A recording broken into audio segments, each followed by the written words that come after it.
everyone. It's the Lament Configuration horror podcast here, as always, every 2 weeks. My name's Greg Knox, and I'm joined, as always, by Rhea Fend. No wacky intro from me this time, although I am here with my black gloves and my J&B. Rhea, what are you darker than this time? I'm not. Well, darker than most things, actually, but I was going to say I'm back, and much like giallo derivative crime mystery pulp novels, I am, as the title of Greg Hamilton's pulp novel of 1964, I am tall, blonde and evil. You can Google it and see the very interesting visual of the cover, but that's my tenuous link to giallo today. And as always, I am feeling evil. How are you? So, I'm really looking forward to this show because, as anyone who knows me will know, and has been brought up a few times on this show, I am a big fan of giallo. Now, Rhea, before the show, had you ever seen a giallo before? I had only seen Suspiria, which we previously spoke about, so I'm fairly new to giallo. I know that you are hugely into it, and we've often spoken about your adoration for giallo. So I was looking forward to seeing more of this. So I'm pretty new to this, so it's been an experience. Okay, because you're new to this, I will let you off. Suspiria is not really a giallo. Some people say it is, but that's fine. I don't really want to get into that on this show. But what a giallo is, for those of you who don't know, it's essentially what Italians would call like a thriller. So in the sort of 20s and 30s and 40s, in Italy, you had books that were typically like sort of murder mystery type novels that came out with yellow covers. So giallo is the Italian word for yellow. So hence why these types of films are called giallo. Now, a giallo to me, in simple terms, is a murder mystery of sorts with thriller elements, with horror elements, but with sort of really gory murder set pieces and nudity, and they're quite stylish as well, generally, or at least the better ones are. Yeah, I was going to say they do usually have a particular visual styling that they're renowned for, and they're quite often psychological as well. Am I correct? Yeah. So typically the killer in these films is going to be a person who outwardly appears normal but has actually suffered some kind of trauma in their life which they've kept repressed and only comes out when they kill. So why is it that Suspiria is not on the giallo list according to you? As when I did some research online, obviously it was lumped into that category by an awful lot of people. Well, again, not really wanting to go into this too much, but basically it doesn't really fit the criteria of a giallo. It's more like a supernatural horror film. So a giallo is sort of more of, it's just a person killing people with a single implement, whereas Suspiria has a lot more sort of supernatural elements. It's a bit more weird. I mean, because you're new, as I said, I'll forgive you. But yeah, if you watch more, then there's a pattern that sort of the films kind of have, really, and Suspiria doesn't really fit into that. Yeah, and I think this is going to be great for me because, I mean, first of all, if you are listening to a show about giallo and like me, you haven't watched many, then that's why we're here. We want to learn more about it, and who better to learn it from than Greg Knox, because he has watched a hell of a lot of giallo. But secondly, I always felt like I would quite like this particular aspect of horror because I do really love those 1920s pulp novel covers and the concepts behind them, and I like a good thriller and a murder mystery. So, and you know, I also like horror films that are stylish, so they've kind of got all of those things going on that I like so much about retro influences in horror, film noir and traditional murder mystery. So let's see how we get on with it. So, because it's one of our shows, obviously you have to be prepared for things of an offensive nature, not necessarily from these kind of films themselves, more from me or Rhea, generally. So be aware of that. Now, because it's a giallo show, and a lot of the films are based around sort of a killer that you don't find out till the end of the film, this film will be somewhat spoiler free, although we are going to discuss aspects of the plot. We may even discuss certain deaths that take place in the films. So you can tread somewhat sort of freely in the film. But yeah, if I have to talk about, or if Ria has to talk about anything that happens in any of the films, we will give a quick warning each time. Let's put it that way. Yeah, so we're going to try and be relatively spoiler-free today, but we will be, as always, uncensored.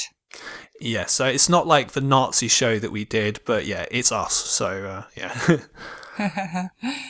Yeah, so I mean, onwards. Educate me. Let's get into some giallo. Yes, so we're going to go through an education in giallo over 3 films. Now, 2 of which I've got to say are amazing and are probably among the sort of top 10 gialli of all time, and one which is not. Let's put it that way. So the first one we're going to talk about today is by Dario Argento, who is one of my favourite directors of all time, and it is Tenebrae, which is one of his best films, I would say, in my opinion. And this also has 2 alternative titles, one which is Unsane, which was its title in America, and Shadow, which is what the Japanese decided to call it, very randomly.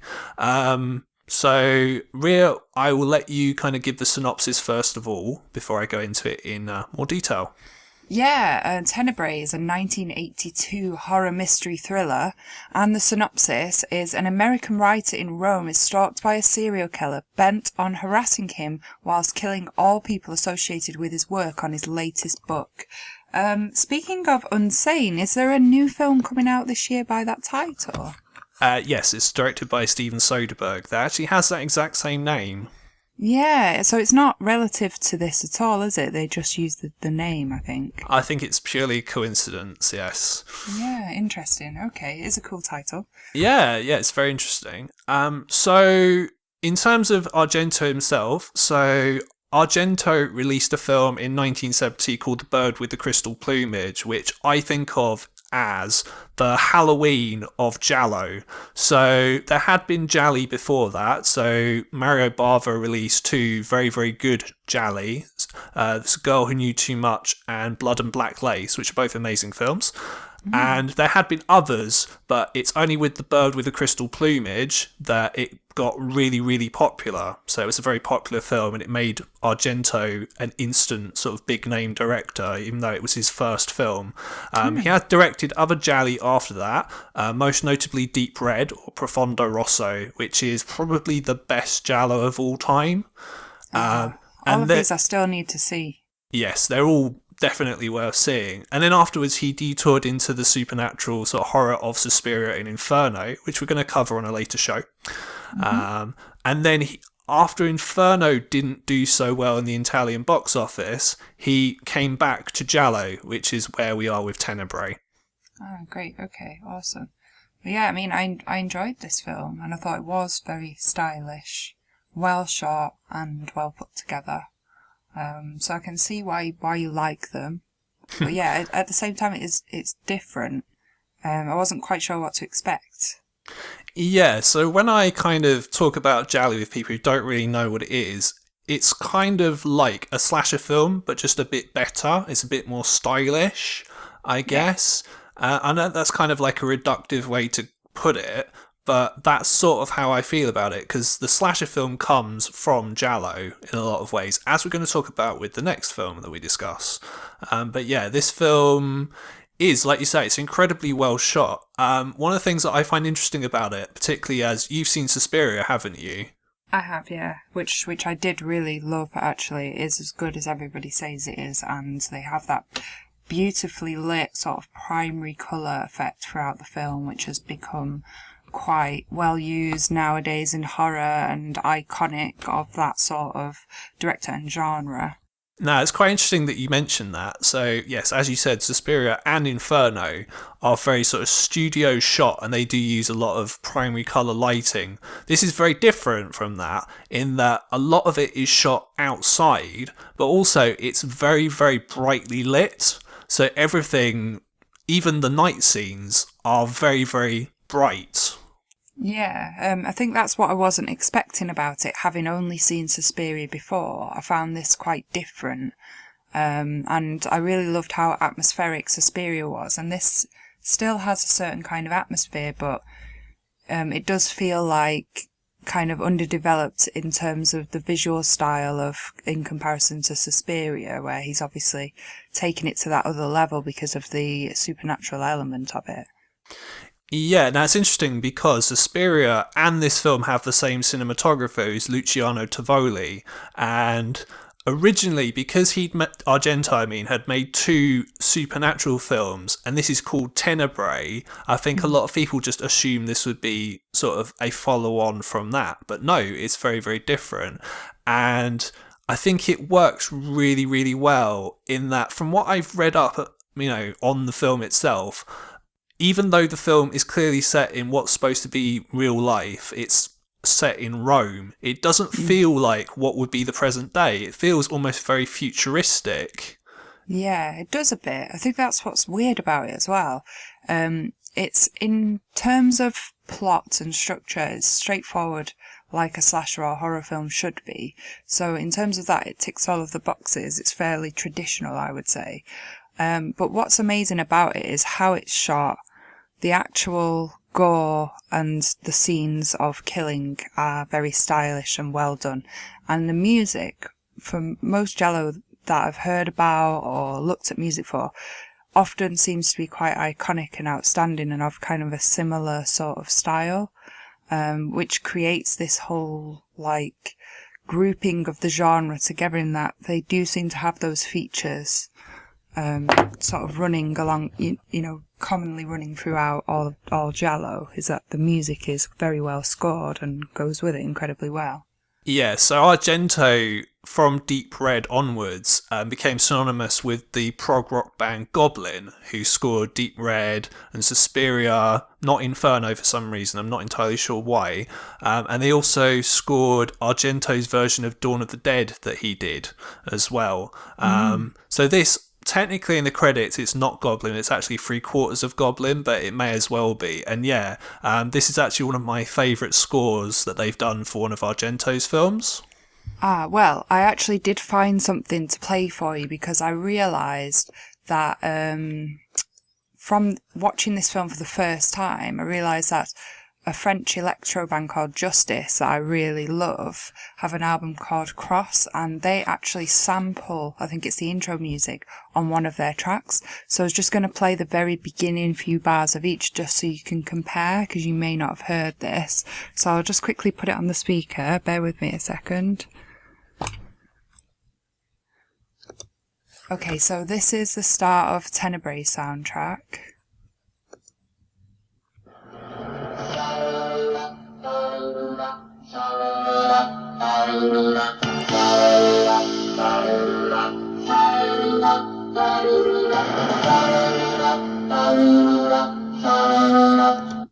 And then we've got Justice, who do a song called Phantom. So this, I've been listening to this for years, I think, and never knew that this is what it was from, so this was quite incredible for me.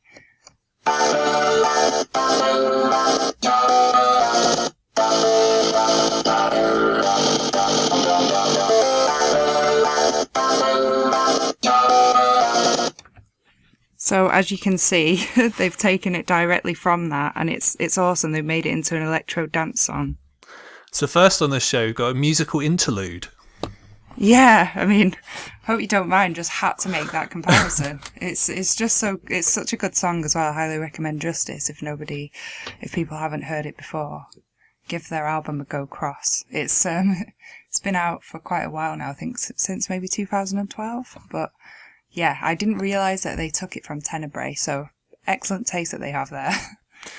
Yeah, so as well as the soundtrack, what Argento is also known for are his murder set pieces, of which there are some of his best, most well-known ones in this film itself.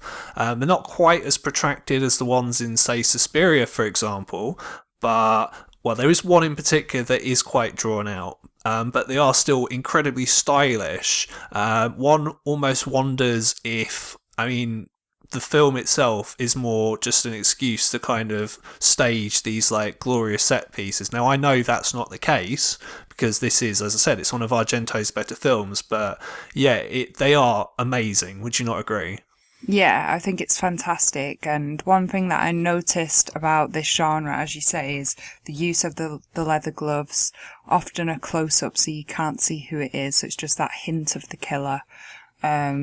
It's very well done. You have these very stylish close ups just hinting towards things you want to know more about. And yeah, I mean, even in terms of the death scenes or the blood and gore, it's done in such a stylish way with that flash of blood red, often on the bright environment, as you say, like white walls. And it's done in like an artistic way where it's like almost decorating the set with the red blood, and it's just amazing. There's one scene in particular, I don't know if I should talk about it in case that's deemed as a spoiler by you, but it's it's absolutely fantastic. I was just in awe of it. It really made the whole film just that much better. It's like sort of one of the climax deaths of the film, I think. Yeah, so it's right near the end of the film. There is a character that gets their arm cut off with an axe. And yeah, like you said, all the decor in all the rooms is very white. All the clothes that all the characters wear are either white or very light kind of pastel colours, Yeah. like pinks or greens. And it does make the blood sort of stand out, particularly in that one scene, which is amazingly, amazingly bloody, and was in fact the reason that the film was classed as a video nasty back in the day. Ah, wow, okay. Yeah, totally understand that now. But, I mean, in terms of today, it doesn't really repulse that much, and it's not really that shocking. It does look artistic. It's just almost like they're decorating the wall. It's almost beautiful, if you can say that it is. Blood on a wall is beautiful, you know. If ever it was, then this is the film. Well, it definitely is in that scene, absolutely 100%. Because yeah, it really, really stands out. And I mean, the death scenes themselves, they're not in any way naturalistic. They are very, very heavily stylized. So the very first death in the film, there's a character who's a shoplifter, and this ties into what the film is about essentially. But what happens is that she gets followed home. You know, the killer gets her, stuffs pages from Peter Neal, who's the main character, who's an author, his book, in her mouth, and then slices her throat. Now that in itself, the stuffing of the pages of the book in her mouth it's a allegory or a metaphor, whatever. I never get the difference between the two. But yeah, obviously if you were going to kill someone, you obviously wouldn't go to the trouble to do that. But it works really well, and it fits sort of the Argento style. Yeah, I really did love that as a touch. And I think, again, it ticks the traditional boxes of slasher movies, but it's also different as well. It's creative in that sense, so I really enjoyed that aspect of it, and obviously ties in with the underlying plot of the writer with the stuffing of the pages, and it doesn't give too much away either. There's very good suspense built throughout this film. Yeah, I mean, I just had a thought actually. I'd say the difference between giallo and a slasher film in terms of the deaths, what slasher films are about, it's more the tension before the death itself, and then the Yeah. death is kind of rudimentary. It's just boom or aha, as I coined in another early episode, the Alan Partridge violence. It's just very sudden.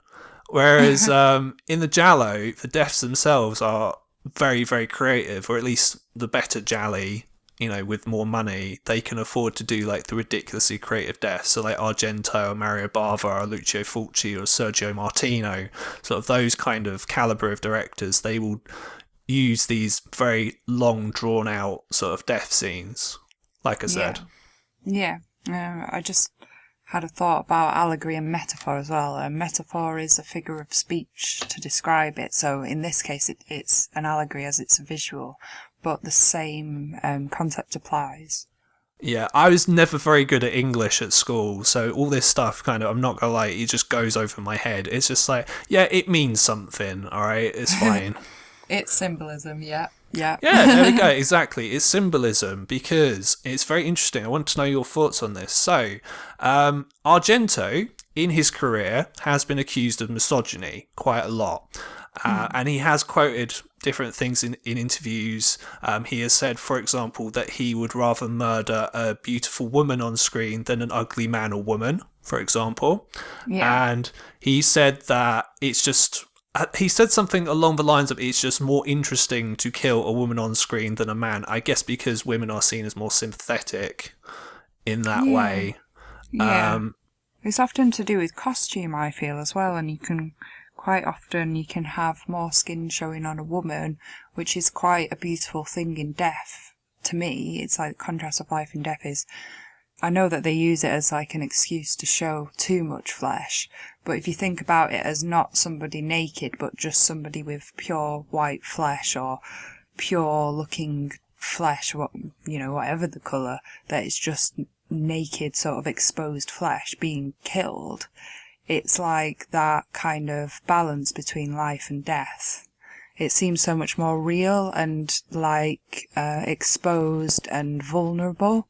So I think often that's why women are used, because you can sort of, even if it's just the neckline, the chest or the arms, you quite often have more flesh on display, which gives you that feeling of naivety and vulnerability. Whereas with a man, I feel like they're often quite more covered up or tough, and it doesn't have the same effect. And I know it's a stereotype and I should probably be against it, but bare skin is a beautiful thing, and I can understand where he's coming from, you know?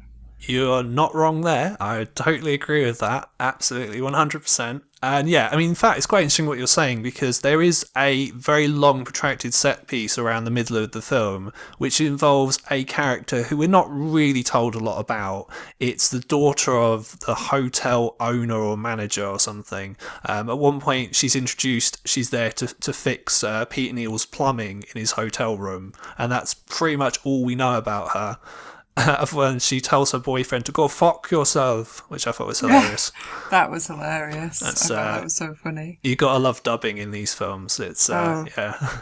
The dubbing in this film is absolutely hilarious. Yeah, this is kind of something you have to kind of take into consideration when you're watching an Italian film, particularly from this period, is that they dubbed all their films. Like, it doesn't matter if everyone spoke English, they would still dub them afterwards. So yeah, there's some interesting kind of voice actors, let's put it that way, in these kind of films.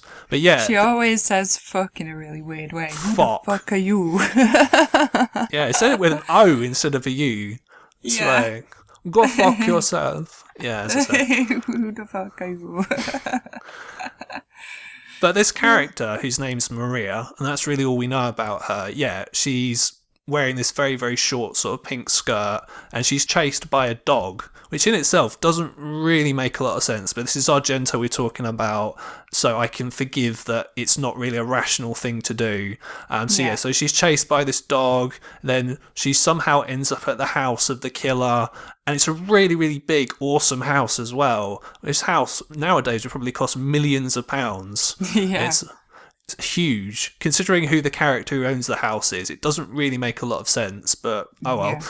Yeah. And yeah, like, the scene goes on for quite a while, and then she's chased by the killer into sort of the garden, and the camera follows her, and it's using like handheld camera, I think. Yeah. And it's just done really, really well.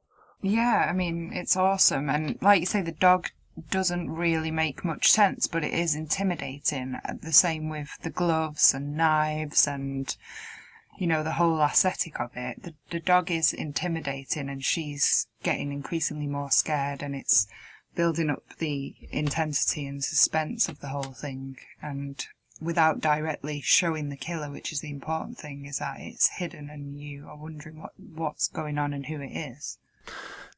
Yeah, so that's probably the character getting their arm cut off with an axe, and that death, the death with the woman getting the pages shoved in her mouth, they're probably my favourite deaths, bar the last death, which involves a piece of really ornate kind of statue. Yeah, I it's guess. like a piece very of, strange. It's like an art display or a sculpture, which was very strange. Yeah, it's a very odd idea. I quite liked the naked woman in the sheet. I thought that was quite a good death. But it's one of those where you totally see it coming. You know that she's going to die, but it's like your typical horror film female death in that she's quite weak about it. She's exposed, and you know before it happens that she's going to be not very intelligent with knowing that somebody is going to do something to her. So she gives up quite easily. So that was quite an interesting death, but I agree with you on the favourite ones in that the arm chopped off one in particular is incredible, and you should see this film if only for that death. And as with slasher films and this type of film, it was quite heavy on the death count on this occasion. It's 12 deaths, but we won't go into it too much because I don't want to spoil it. So Yeah, and the deaths overall are actually quite vicious, I would say. yeah, that was an enjoyable part of this film in terms of, at first, the plot feels a little slow or a little generic. I mean, I know this film is, we're going back quite some time now with this film, so of course it's going to be traditional and maybe fairly predictable because we've seen a lot of films of this structure, but the deaths are what make this film quite special, I think, in that they are very creative. But it is very well made, and like I say, I think I'm sold on giallo, and we'll be watching more in the future. It does feel like an important historical contribution to the genre over time, and I can understand why you enjoy watching it so much. Awesome, yeah, definitely. I mean, yeah, I'm glad that you can actually see kind of why I like this stuff so much. Let's put it that way. Yeah, although the bad dubbing does make it hard to take seriously sometimes, I will admit. Yeah, so for example, we've got Christian Borromeo, who is in House on the Edge of the Park. For some reason, his character has a very odd British accent. I'm not really sure why. It's quite flat. And yeah, just a lot of the dubbing in general, it just feels off, I guess, if you're used to kind of American films. So that's all I'd say. Yeah, totally. It was that accent in particular does stand out as like an odd one from the whole cast. Yeah. Now, in terms of the story itself, it's very apparent that Peter Neal is a stand-in for Argento himself because, like I said, obviously he's been accused of misogyny in his films. He's very famous at what he does and things like that. And also, believe it or not, Argento in real life, he did have an obsessive fan who was kind of stalking him before he made this film. So the plot for, let's say, the first half of the film, before it changes too much, is kind of very similar to that, where, and there's a lot of Argento giallo trademarks in there. So you've got the killer calling the apparent sort of victim or witness on the phone to threaten them using a very, very weird voice that could be a man or it could be a woman. Is that the one where they go, pervert? What is it? Filthy, slimy perverts. Yeah, I thought that was hilarious. Yeah, exactly. And it's just all those kind of trademarks like that. Now, it's quite interesting that this is probably one of the first gialli that you've seen, because this is kind of a reflexive giallo film in a lot of ways. Without going into it too much, there are certain themes that, if you watch the film, kind of will make sense in terms of someone, obviously, I mean, the idea is, without trying to give too much away, which is very hard, admittedly, that the idea is that the killer is someone who has read all of the author's books and is obsessed by them. He sees them a certain way, as in the idea that it's getting rid of human perversion and things like that. Yeah. And then carrying out these random murders on these people who he sees as deviant. So, for example, like a shoplifter or a lesbian, or I don't know, just those kind of people. And then I want to know your opinion on this, actually, because the plot does shift halfway through. There's kind of a key point in the film where there is a revelation, but then there's a twist. Yeah. So this is a bit of a strange giallo in terms of who the killer is. I won't say why, but as someone who hasn't really watched a lot of these films, what did you think about it?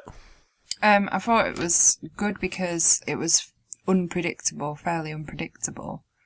So there was a lot of like shift of the plot, which made it interesting. A little confusing, I might add, but that's good because I'd rather it be confusing than predictable. Yeah, I get that because your typical giallo, it's someone killing people, wearing black gloves, generally wearing a mask, and it's like any kind of murder mystery film. You've got your murderer's row of suspects, and as the film goes along, it's like, well, they're dead, they're dead, they're dead. So it's like, of the people who are left, it's like, well, it can't be this person and it can't be this person, therefore it must be this person. Which generally I don't tend to do when I'm watching a film for the first time. I kind of let the film happen in front of me, and then when you go back and watch a film again, you then can kind of see, oh, okay, now because I've seen that, that makes sense. Or at least if the film plays fair. If the film doesn't play fair, which admittedly this one does play fair, I think, in spite of what happens, if you watch it a couple of times, you do kind of pick up the second time what's actually going on. So, yeah, this one and the next one we're going to talk about are not typical in terms of jolly murderers, let's put it that way. Yeah, I mean, obviously this was pre-American slasher genre, so why do you think that this took off so much in Italy, and why they kind of started this whole wave of horror movie? Any clues as to where that actually came from? Okay, so giallo in Italy, it's cinema in Italy and cinema in this country and in America are very different. So in Italy, these kind of films would only play at like working class cinemas. So generally what would happen is your working classes would finish, their day at work. They would go watch the film. And it's not like cinemas here where people are quiet and you're not supposed to make noise. They're very active. They talk during the film. This is why there are so many deaths in a lot of these films, is to kind of, we got the plot bits, but that's not what people are interested in. They're only interested in the murders themselves. And in Italy, it's quite interesting, I didn't know this, in those kind of films there's actually a point where there's a break in the film so that people can go and have a cigarette or go get a drink and stuff like that. So that's sort of why these kind of films are quite popular. So as I mentioned, it's weird because, and this is the benefit of critical hindsight and stuff like that, certain films that are seen as great films were not financially successful.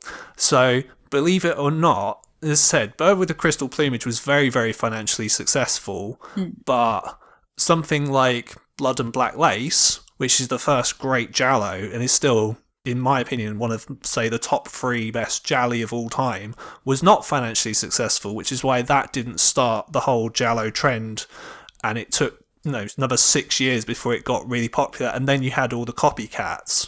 Yeah, okay. Yeah, no, it makes sense because it's detailed in most characteristics of giallo as it challenged our assumptions about non-Hollywood films. So they would have started off as quite niche and something for the working classes to just have fun watching, but then obviously developed into a couple of standout giallo films who did actually make money and changed people's minds. And then obviously historically we then look back at what happened before that came to mass market and came to light as like a successful money-making film, and we find the whole genre of giallo.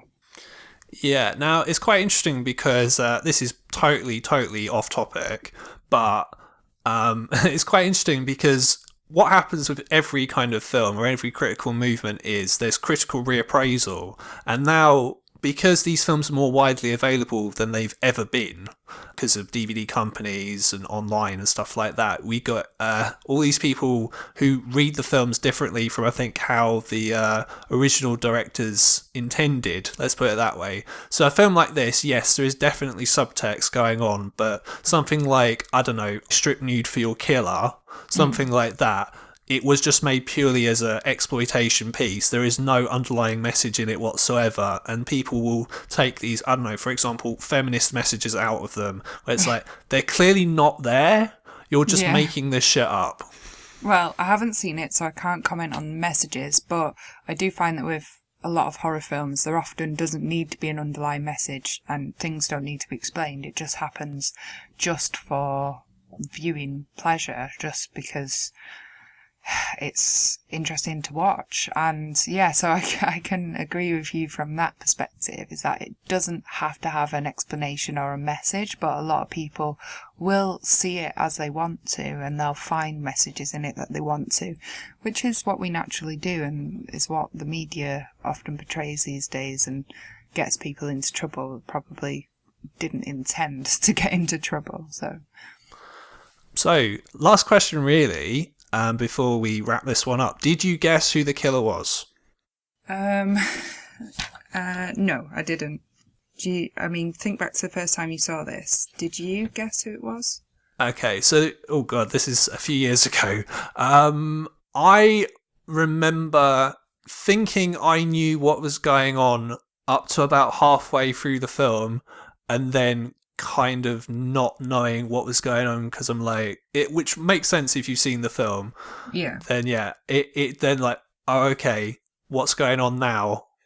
So yeah, that's sort of how I see it. And there are a lot of red herrings. So red herrings are a very typical aspect of giallo in of itself. A lot of them are quite obvious red herrings. So like the homeless man right at the start, obviously he's not going to be the one who kills anyone, but you do get a lot of people like that in these gialli where they're painted as like, well, it must be them because they're dodgy, and it never is them. It's always a normal looking person, like I said. So yeah, no, I didn't know what was going to happen, to be honest, and same as you, I thought halfway through I knew what was happening, but then I quickly realised that I didn't. Yeah, so overall, I would say this is one of the best video nasties.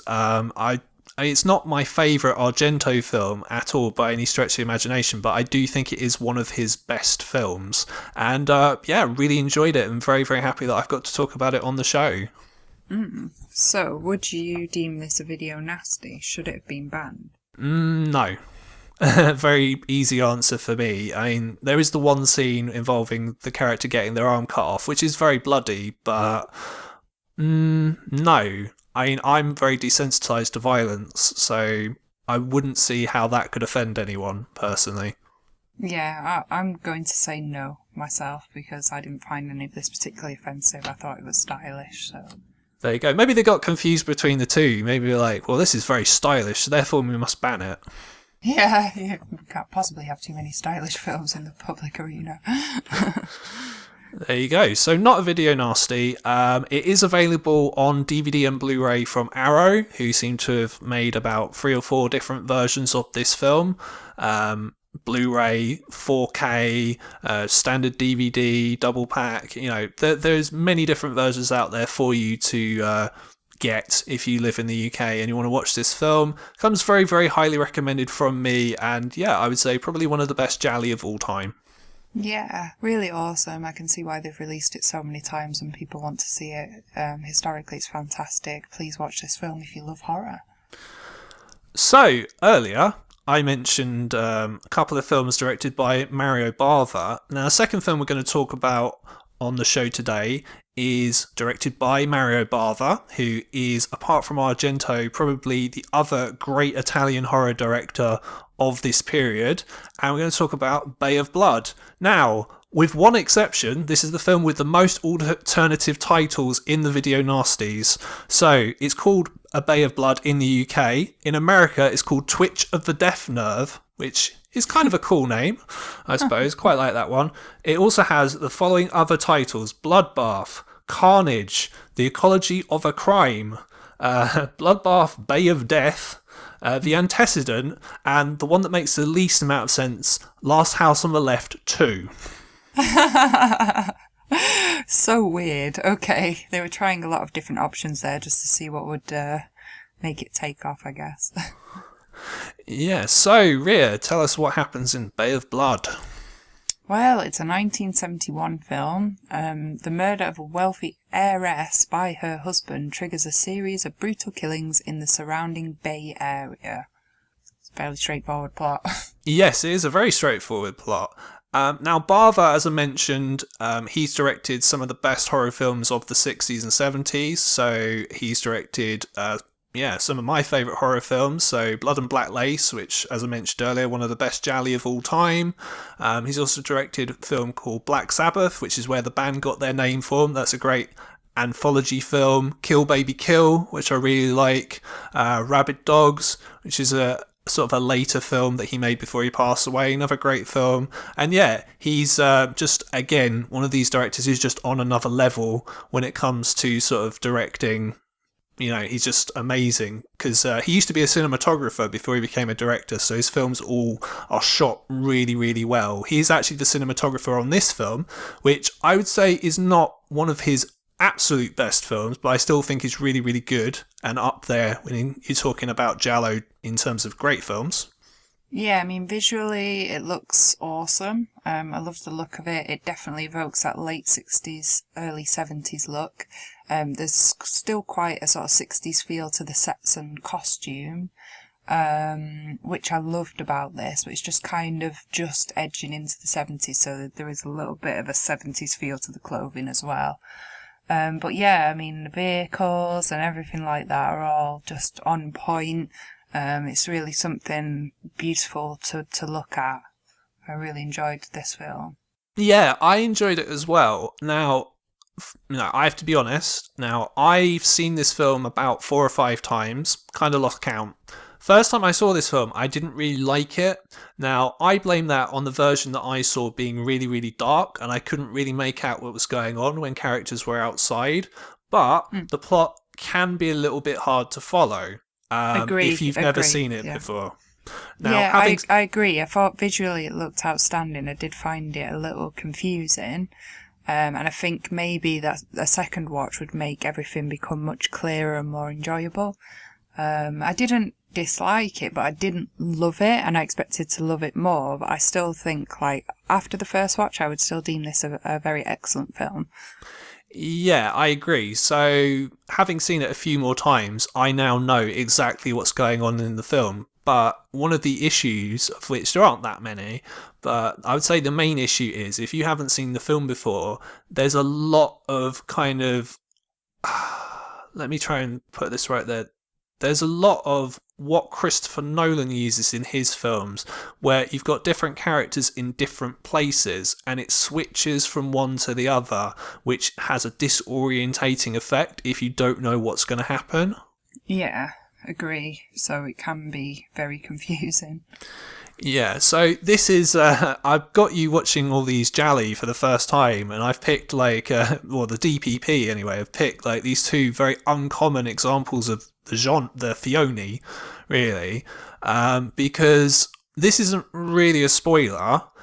There isn't one killer in this film. By that, basically what you have is you have all these characters who all want to get their hands on the bay in some way or another and are willing to all kill each other off. So after the first sort of couple of murders, which happen in a very, very interesting way, I think, because what the first couple of murders do in the film is they kind of set your expectations that you think it's going to be this kind of film, but actually it's not.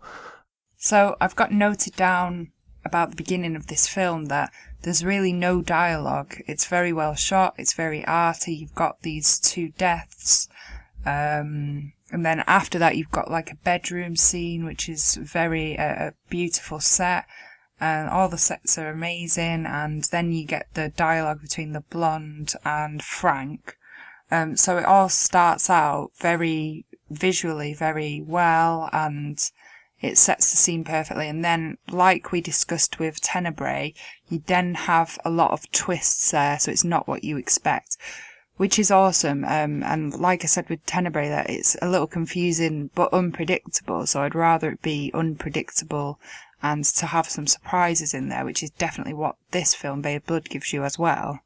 Yeah, so the idea of the narrative in this film is it's like a version of what was adapted into a film called La Ronde by Max Ophuls, where basically that film, it's more like one person going into a relationship with another person, then another person, then another person. This is like that, but with murders. So you've got this person kills this person, then they get killed by another person, and then they get killed by another person, etc. So it can be quite disorientating in that way. Yeah. Again, going back to visuals, I really loved that sort of late 60s bedroom, which I thought was really beautiful. Some of the costumes, her look and her costume, very interesting to look at, as well as, you know, this kind of intrigue about the murder. Then you move on later on to a scene with kind of a tarot sort of gypsy woman, and you've got her, I presume it's her husband, who is like an insect taxidermist or preserver, and there's like a visual of a beetle pinned on its back which is squirming, which is an interesting allegory, as you mentioned before. So it's all quite sort of intriguing, intimidating, and these visual metaphors that come through, as well as these fantastic sets in like old houses in like with like wooden floorboards. And yeah, just very intriguing to look at. So it's all very well put together. Yeah, so it's quite interesting that you mentioned that. So the character who you mentioned is the entomologist is called Paolo Fossati, and the fact that this has an alternative title which is called The Ecology of a Murder, basically the whole theme of the film is that basically human beings are no different from insects really, and Yeah. that really the world would probably be a better place if there were no people in it. Yeah, and there's this whole analogy of that through these insects being pinned and killed and displayed on the wall. And his Paolo has this sort of love for one of these dead beetles, which has become his pet, who's called Fernando, and he's trying to feed it milk and he's stroking it, and he seems to relate to that better than human beings. So it's kind of creepy in that sense, but does make you think of human beings as possibly insects, and he seems to love these insects but also kill them very easily as well, which I think evokes the whole feeling of the film and kind of parodies what's going on with the human beings. And he also says that the bay is full of insects, whereas we see a lot of people in the bay, so he might be then comparing people to insects yet again, which seemed quite clever to me. Yeah, I would say he is one of the only really sympathetic characters in the film. There's him and a character called Simon, who, although admittedly they are problematic in certain ways, they're the closest thing we have to likable people in the film, because most of the people in the film, they just want money or they want the bay. So they're just not very likable in a lot of ways, which isn't a problem because the film is so well made that it's not really an issue to me. But yeah, there's your standard kind of likable protagonist in this film, let's put it that way. Yeah, and then like Tenebrae, we've got quite a high death count again, so we've got 13 in this film, so it is action-packed yet again. You also have some incredible blood-spurting scenes, use of red, artistic shots, gore, close-ups of the weapons with blood on. There's use of like knives, machetes, things like that. A couple of standout scenes to me, again, without spoiling it too much. There is a scene with a body in the water that then gets pulled out, and there's like an octopus covering the face of a dead person. Yeah, that's great. Yeah, it's really effective. I mean, it's nothing really to do with the death, but it's just creepy. It's obviously very real looking. I don't know if it's the actor or a prosthetic body, probably a prosthetic body that just looks really kind of cold and dead from being in the water, but it's a very effective visual, and she reacts to it very well with like screaming and fear. The other amazing death is of our tarot woman who gets her head chopped off, and there's such an epic shot of the neck after it's been chopped off. I was so shocked. That to me is on par with the death in Tenebrae with the arm cut off and the blood spurting everywhere. This is like a standout scene in the film.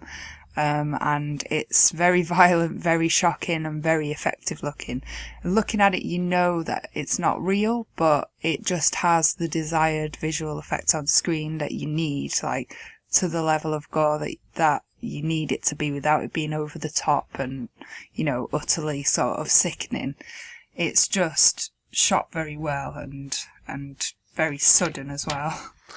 The special effects in this film are done by Carlo Rambaldi, who did the creature effects in Possession, famously did the E.T., that. So yeah, he's very, very gifted. My favourite death is the machete to the face.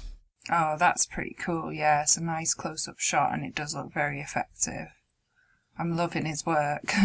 Yeah, which considering it's 1971, it's very, very good. Even now, like watching it in like a HD quality version, it still looks really awesome. Yeah, it looks very effective. And like we spoke about possession on our previous show, I loved the practical effects in that. So I think that guy is very talented. I also love DT as well. I can see how it is the work of the same guy. You can tell it's quite sort of similar in the look. But yeah, he's done a really great job on this film. Enjoyed it. Now, speaking of the machete to the face, I think, well, I know from reading interviews that Sean Cunningham, who directed Friday the 13th, for the one of you who doesn't know that, watched this film at some point before he made Friday the 13th, because there's a lot of similarities between Friday the 13th and this, particularly in the 120-minute section where you have these four teenagers. I think they're supposed to be teenagers anyway. They always look older in these kind of films, where they just appear and just want to hang out, mess around, fuck, as you do. And then, yeah, they get killed by an unseen killer. There's subjective point of view shots in there. Particularly, there's a really cool transition shot I like where it goes from the sun and then it turns into a person's eye, which it was awesome. Yeah, that's very cool. I liked the eye sort of peeping through, looking at the watching the people dancing, like the murder, and you can't tell who it is. I loved the bad dancing and the bad dubs that these sort of crazy teenagers bring. Like, there's a lot of kind of bad dancing scenes. And our guy Paulo, he says, stop shouting because you're disturbing little Fernando, his dead beetle, which is quite entertaining as well.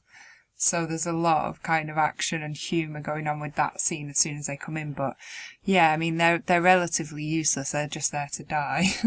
Basically, yeah, which is, I would say, is another, as much as I like the film, really it doesn't serve any purpose other than to pad out the plot. Now, don't get me wrong, the deaths are excellent. Yeah. As well as the machete to the face, there is another death, which is interesting for two reasons. So there's one of the couples is having sex in a bed and they get pierced through together while they're on top of each other with a spear, which is a visual metaphor because, hey, that's what they're doing, or this Paolo is doing to his insects. Anyway, so it's interesting in that regard. But it's also interesting because they stole that death for Friday the 13th Part 2. Ah, okay. Well, when I was watching it, I did actually wonder if he would still be alive underneath her, because I wasn't sure if it would go all the way through. But then later on, obviously, he doesn't get up, so you realise he is dead. Yeah, he was most definitely dead. Another thing that I thought was quite interesting is there's a skinny dipping scene, which seems to happen in most 80s slasher films, at least one set by a summer camp anyway. The woman who does that, the actress who plays her, is Bridget Skay, who is in The Beast in Heat. Oh, okay. So yeah, that was admittedly after this. So maybe like her fame from this film got her that role, which is a bit unfortunate. And yet, skinny dipping. Apparently, the film was filmed in January, so it must have been fucking cold. Oh, she must have been freezing. But yeah, I mean, she ends up having to get out of the water and actually run naked. So it's just a big old excuse for naked running, basically. Nothing hidden whatsoever. She's completely butt naked, so. Yeah, absolutely. So yeah, overall, I really, really like the film. As I say, it's very, very interesting because you really don't know which characters are going to kill another character off next. So there are, off top of my head, I would say there are at least 4 or 5 different killers in this, one way or the other. So it's not really a case of guessing who the killer is, like in most Jolly. It's more what's going to happen next. Yeah, I mean, just right before the very end, which is a surprise and an excellent ending, I might add to that. I did guess who it was who would do some more of the final killing. so I won't reveal that too much. But there's an excellent line at the very end, which is, gee, they're very good at playing dead, aren't they? Which I thought was excellent. There's some awesome music at the end. There's also the older lady that they go to talk to about the bay and the will. She says to the guy, "I'm late for my nap, good day," which I thought was incredibly awesome and sassy. And after that, there's a scene where somebody throws a pan of boiling water at somebody's face, which is really like awesome, dramatic, and just like kind of cringy to watch. So that was quite realistic as well. So all of this stuff that like builds up at the end, there are a lot of twists and turns. Part of it I did predict, but then the very ending is quite something unpredictable and special. So yeah, I thought that there are some great ideas in this film, and it's very well executed, and definitely recommend it. Absolutely. And just to end the review quickly, I mean, the deaths once again are very, very vicious. Bava doesn't really do vicious deaths before this film, but going back to the bird with the crystal plumage being so popular, his producers kind of wanted him to do deaths very similar to that film, which is why they're so violent. So he was trying to one-up Argento in the violence stakes. So he, I don't know if he totally 100% succeeded in that, but they were still very enjoyable nonetheless. Interesting. I definitely need to see Bird with the Crystal Plumage. Sounds like it's essential watching. So yeah, it's definitely like, if you're going to get into giallo, I would say that's probably one of the first films that you should watch. Is that one? Deep Red, Blood and Black Lace, even something by Sergio Martino, like The Strange Vice of Mrs. Ward, or All the Colours of the Dark, or one of my favourite giallo titles, indeed one of my favourite film titles of all time, Your Vice is a Locked Room and Only I Have the Key. What the fuck? It's an amazing title. Bit of a mouthful, that title. Yeah. It sounds interesting. I'll take your word for it. We've got all of the giallo recommendations from Mr. Knox over here. Yeah, now, interestingly, this film was one of the 39 video nasties that was prosecuted for violence, really, which is why it had so many alternative titles, because it got cut up so much that one company would release it and then another company would release it under a different name and so much. However, I don't think it should have been a video nasty. No, I mean, they must have said that because of that neck scene, I'm thinking, because that's the most gruesome part of the film. But I'm going to go with no, I don't think it should have been a video nasty. Cool, so 2 for 2, we're in agreement on this show, which is awesome. As indeed is the film. Another thing that I haven't mentioned very quickly is, again, this has a great score. This is by Stelvio Cipriani. It's a bit more traditional. It's kind of 60s feeling, I think, but again, it works really well in the context of the film. Yeah, awesome music, especially at the end, and again, very jarring, as we've said about the whole genre of giallo. Has this discordant, jarring music that often makes it feel very edgy throughout the film.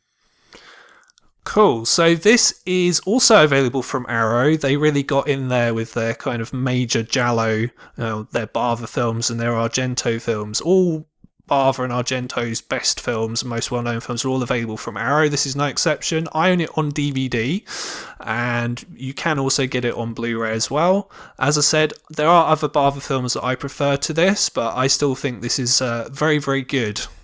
Yeah, it's awesome. It's a good watch. I would recommend it, and I don't find it so offensive that it should have been banned, but still overall an excellent contribution to horror. So the first two films that we talked about on the show, I think most people would say are probably among the best examples of a giallo that you can get, probably would be in most people's top 10 or 20 gialli of all time. Be very, very hard pushed to find anyone who would say that about our next film, however, which is The Killer Nun, which is by Giulio Baruti. And this is a weird, I think it's the only giallo that is an example of giallo, obviously, crossed with nunsploitation, which is another kind of weird, like, Nazi exploitation. It's like another filone, where it's not really a genre in and of itself. It's like a mixture of other genres. But essentially, all you need to know about nunsploitation is it's nuns behaving badly. And they behave pretty badly in this film. And they act pretty badly as well, I must say. So, Ria, I'll leave this one to you. Yeah, again, an unusual subgenre, and my very first watch of nunsploitation films, which I found is hilarious as a name for the subgenre. Love the name of this film, The Killer Nun. I think it's brilliant. And also just wanted to add that a lot of people do fetishize nuns or nun habits and outfits. So it is quite commonly used in horror and can be quite creepy or considered sexy. So hey, we'll check out The Killer Nun, which is a 1979 film. And this brief synopsis is a demented nun has a morphine addiction, which drives her into madness, whilst presiding lesbianism, torture and death. Sister Gertrude is the head nun in a general hospital whose increasingly psychotic behaviour endangers staff and patients. So it's basically a junkie, sex addict nun who doesn't really seem to do a lot of killing, even though it's called The Killer Nun. Don't be deceived by the title. This is the lowest death count that we will talk about on this particular episode. And it's not your traditional nun outfit, it's an all-white one, and she's effectively like a nurse nun as well. So it's not really what you would expect. No. So the first question I was going to run past you, and I'm curious as to what you think. What is this supposed to be where the film is taking place? Because it's either a hospital, or it's a psychiatric hospital, or it's an asylum. It's not really clear what this place actually is. Well, upon finishing this film, I actually did think that this feels like, if you've ever seen the film Girl Interrupted with Angelina Jolie it feels like that, but with nuns. So I would say it's a hospital attached to a nunnery, so they volunteer as nurses. But it's very contradictory because it seems like also like a home for old people, like a care home, but it also feels like a psychiatric care unit. Yeah. And it feels like also just a general hospital, but there are a lot of older people there. So it does feel like a care home for the elderly. But also, they've got like their nun kind of dormitory where they all kind of live, but their jobs are nurses. And I didn't know that you actually had nuns who were all nurses in their training. So it's confusing. I guess that's where the white habits come from, because nurses are supposed to wear all white for like cleanliness and hygiene and this portrayal of cleanliness. So they changed the traditional uniform to this all white one, which comes across as quite creepy and visually effective, very pure looking, which gives you an excellent opportunity for blood and murder in this horror film because they're wearing all white and the wards are white. But it doesn't really make much sense in terms of the actual realism of this film. It's just like, I don't know if this would happen in real life, so we can't really sort of follow it properly. I should hope not. I mean, in terms of the nun-hospital combination. Well, it's not something that I know a lot about. No, I can't claim to be an expert either. So in short, we don't have a clue what this place is supposed to be. It's got nuns in it, they do surgery, and the patients don't seem to be allowed to leave. They all seem to be a bit mental, but they're not like on drugs or anything like that, and they serve them really, really ugly, disgusting looking soup every day for dinner. Yeah, like the thing is about Sister Gertrude, who's the lead in this film, is that supposedly at some point she had cancer of the brain. She had a tumour in her head which was removed, and she was on morphine after that to help with the pain. And then she got addicted, and then she needed more. And there's this other nun who she shares a room with who's fallen in love with her and wants to become her girlfriend, and she would do anything for her, so she starts stealing the morphine, and then apparently she gets addicted to it. And that causes all this psychosomatic behaviour, anxiety, and you get all this kind of crazy music when she's having a bit of an episode and she's going to do something weird. But this film is very strange, very funny in places. For example, she does do some odd things which are a reaction to the anxiety and stress that she's under post-tumour and operation. So she's struggling to function in her job, but she's trying to sort of go back to work and do as she should do. There's one scene where she's supposed to be doing exercise with the elderly people, which is what makes it feel like an old people's care home. And they're not doing star jumps, but they're just kind of clapping their hands over the top of their head without jumping, like you would for a star jump. But she does it really kind of fast and intensely. And then someone else says, "Are you insane?" Because she's pushing them a bit too much with this clapping over the head business. And that's deemed strenuous physical exercise that might almost give them a heart attack or push them too much. And everyone's sweating and it's getting really intense, but really, they're just clapping. So it's very, very strange. There's a lot of strange things. And there's also this morphine addiction that she supposedly got towards the end of the film. Again, not too much of a spoiler because I don't know how many people listening to the show are actually going to go away and watch this. Again, as we always say, we watch this so you don't necessarily have to. But if you feel like watching something that might lighten the mood a bit because it's strange and funny, then please do watch this. But she has all these track marks from the morphine, which I'm not sure would be, it's not heroin, and I know it is morphine, but these lesions from the kind of track marks from the needle are huge. They're like the size of a pound coin or something. She's got about 6 of them all down her arm, which get revealed towards the end, and it's just so over the top and ridiculous it would never happen. She might have a slight mark or a bruise, but she most certainly would not have lesions the size of a pound coin running all down her arm. No, apparently not. No.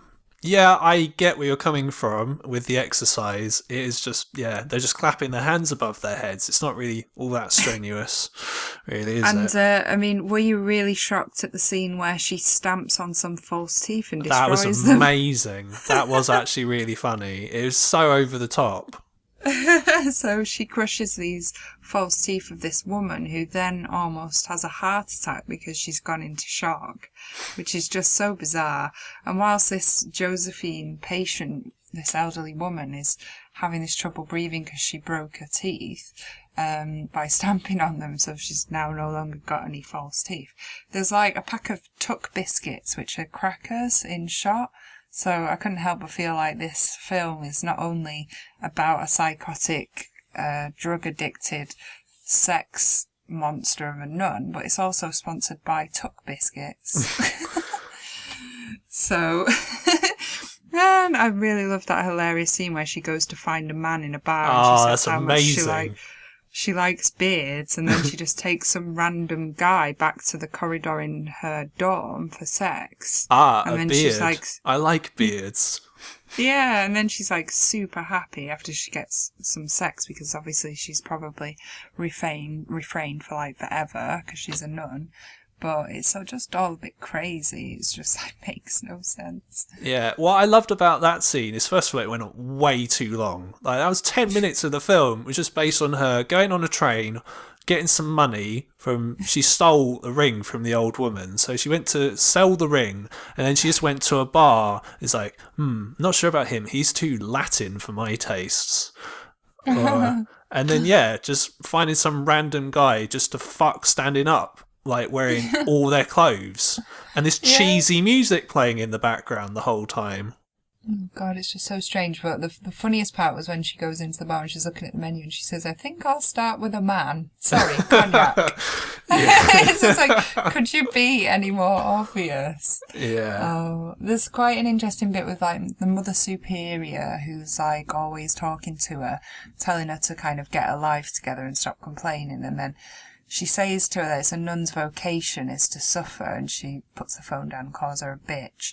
And she's getting increasingly upset by the fact that she has to sort of be conform to what the Mother Superior wants her to. And this weird dynamic with the girl who she shares the room with, who's in love with her, but also seems to be prostituting herself about, and goes and does the deed with this old man in a wheelchair, which is rather disturbing. And I believe the quote is, he tells her to ride it like a jockey on the winning streak, or something like that. Trying to find the quote, because I couldn't quite believe my ears when this happened. Well, my favourite quote... He says, oh, here it is. He says, "Come on, child, here it is, down on your knees." And then he says, "Now ride it like a jockey on the home stretch." I was just like flabbergasted by that. Like, oh my God, this old guy. And she's just like... An old guy in a wheelchair. Yeah, he's having the time of his life. And meanwhile, Sister Gertrude is watching, and that's her kind of love interest who's betraying her with this old man, presumably for money, but it doesn't really make much sense.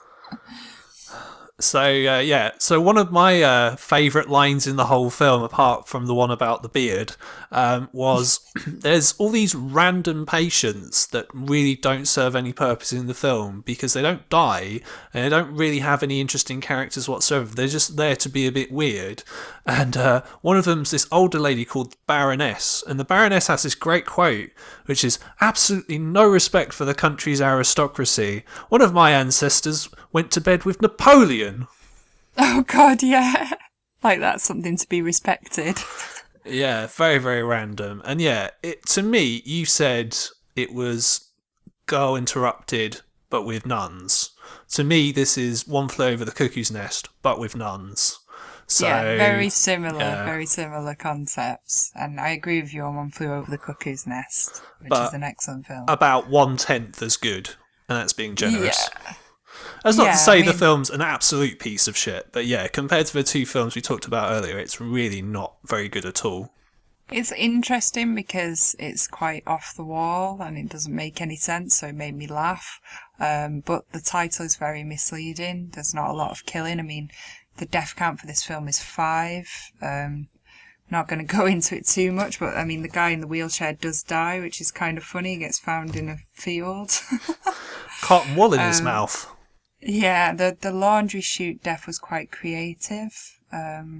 Falls into the kind of laundry chute with all of the sheets and everything at the bottom, which gives a great opportunity for the blood to kind of spray everywhere all over the clean laundry.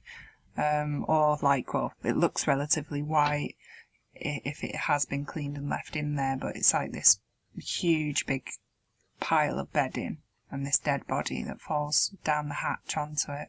So that's quite interesting. Apart from that, I mean, it doesn't really make that much sense with the deaths, and it's an unusual film, let's just put it that way. There's a bit of stocking fetishism that goes on as well, where she wants the girl who she shares a room with, who is in love with her, to wear these silk stockings. She insists upon it, and she gets her to tell her that she's the worst kind of prostitute. That's what she wants her to say. So that happens, and yeah, there's not really a lot else to say about this. No, I mean, my favourite death in the film was where there's an older woman who's one of the patients, and the killer puts pins or something like that in her face and then covers her mouth with tape. I thought that was slightly different. Yeah. It did lead to the second instance in the film of what is clearly a dummy being thrown from a high place. Yeah, that happens twice, which is pretty cool. I know it's obviously a dummy, but it's still quite effective for the death. But yeah, Janet is the one who gets her face cut. She puts a scalpel in there after the pins, and she's the one that gets thrown into the laundry chute. So yeah, that was definitely the standout death of the film for me. No, other than that, I mean, the film, as I said, it's not absolutely horrendous. There are a couple of interesting things about it that I liked. I like the hallucination scene that Sister Gertrude has where she's tripping out on morphine and she has this vision where I think she's having her head cut open, she sees her mother, and also where she's seeing a naked guy on a slab. I think it's supposed to be in a mortuary, not entirely sure. I like how that was done. I like the music that was used in that scene. That was probably the best thing in the whole film, to be honest. Yeah, I liked that. Again, very confusing. Doesn't seem to have much logic to this film, but very effective visually. I quite liked that. I liked her as a character. I quite liked the whole insanity of it. Like the music got really edgy and discordant as she was having these psychotic episodes when she's going to do things that were unpredictable. It's just that you expected it to be something that was actually a little extreme or disturbing, and it ended up just being her stomping on false teeth and such like. It really wasn't that kind of realistic, and you couldn't take it that seriously. But for horror fans such as myself, you can take that in another way. You can say that it's so bad that it is good, and it's quite amusing, and unintentionally there's like dark humour in there to be taken from this, and it's not boring. I did quite enjoy it. So no, I agree actually. I mean, it's a little slow paced, but it is, and there isn't really a lot of incident unless you count sort of 10 minutes of like her trying to pick up a random guy as interesting. But yeah, overall it's not really boring. Another high point for me is Sister Mathieu. Just generally, just look at her. I was very, very happy with her, just generally. There were a couple of scenes that I thought were shot in an interesting way. Like, so the scene literally right at the beginning, there's a shot right at the top of the building looking down on the nuns. I like that. And the very, very last shot, which I think is shot it's on like a spotlight, or it's supposed to be like a single candle. I think that was quite interesting. But I don't know about you, I found it very, very predictable as to who the killer was. Yeah, really predictable, and the ending was interesting, but it felt like a little bit of a twist and a little bit of a decent reveal, but it was nothing that surprising. It was quite predictable. But yeah, I mean, still well done overall, and I liked the nuns in it were great characters. They had a great look for it. It was well acted. So yeah, I quite enjoyed it. Would recommend, but don't expect it to be too high of a caliber. Expect it to be quite trashy in places, not make much sense. No, it's very silly. I mean, yeah, it's got Anita Ekberg in it, who was famous in the 60s. Obviously, she was in the Dolce Vita, but, clearly that was like, nearly 20 years earlier, so she was maybe falling a little bit on hard times at this point. It's got Alida Valli in it, who is very, very famous, but she's only in about 3 scenes, and most of those she's just in bed, so it must have been very, very easy to shoot that. Yeah. Other than that, it's a very silly film, as I said, bar a couple of sort of interesting scenes. Yeah. Overall, not bad. Another one to add to our Video Nasties roster list, which we are almost working our way through fully. So it's going rather well. Exactly. Speaking of Video Nasties, this is once again not a Video Nasty at all, even in the slightest. Yeah, I agree. Nothing too offensive in this at all. Which is interesting, because there are actually 4 gialli that actually are on the Video Nasties list. So Madhouse is also a giallo. And when I think of the gialli that do actually exist and are out there are way, way sleazier, more violent gialli that could have ended up on the Video Nasties list that didn't. So it's just curious as to what the DPP were actually looking at the time. But yeah, I agree, totally not a Video Nasty. Yeah, the others obviously went way under the radar, but in terms of Madhouse, if you refer to one of our previous episodes for that, I absolutely loved that film, way more than The Killer Nun. So, yeah, if I was going to recommend one over the other, it would definitely be Madhouse. Yeah, so that finishes our giallo show for today. Hope you've enjoyed it as much as I have. Definitely check out Tenebrae and Bay of Blood. Maybe not check out Killer Nun unless you want something a bit more cheesy. And yeah, this is, I don't know if it's a good point to get into giallo. If you've not seen any gialli before, I refer you to my previous review of Bay of Blood. All the films I mentioned there are probably ones to maybe get started with first. Yeah, thanks for the recommendations. I'll definitely be checking out more, Greg. Awesome. So we end the show, as always, with the usual plugs. So my name is Greg Knox. This is the Lament Configuration. You can find us on iTunes. You can find us on YouTube. You can find us on Stitcher, on Podbean, on TuneIn Radio. And if you've not done so already, please feel free to like and follow us on Facebook under the Lament Configuration podcast. Yep, thank you to everybody who tunes in every episode, which is every second Sunday, so fortnightly. As always, I have been reoffend. If you would leave us 5 stars on iTunes, I would love that. That would be awesome. Feel free to leave a review if you so wish. You can always just put the words Jesus wept. Those who love Hellraiser like we do will know. And I am available on my Facebook page, which has over 60,000 followers, which is reoffend, that's F-E-N-D. I'm also available on Instagram and Twitter at @ria_fend. Thank you to everybody who has newly followed me on there and checked out my updates for my modelling, acting and general horror and cinema escapades.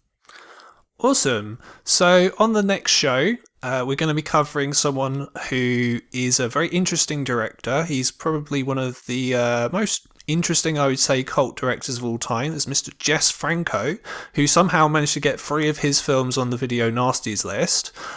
So yeah, looking forward to that one. And looking forward to talking about more Italian video Nasties in the future as well, because we don't have that many episodes left, but a lot of them are Italian film based, and I love my Italian horror films, as you know. So looking forward to checking those out, Rhea. I'm assuming you are also looking forward to those too. Yeah, I'm looking forward to watching more video nasties as well in general, so onwards. Onwards towards the end, of which there's not that long to go. I leave you with a song that Rhea played earlier on the show, which I really was not expecting, by the way. This is by Goblin. This is from the soundtrack to Tenebrae. Absolutely love it. Bye, everybody. Goodbye.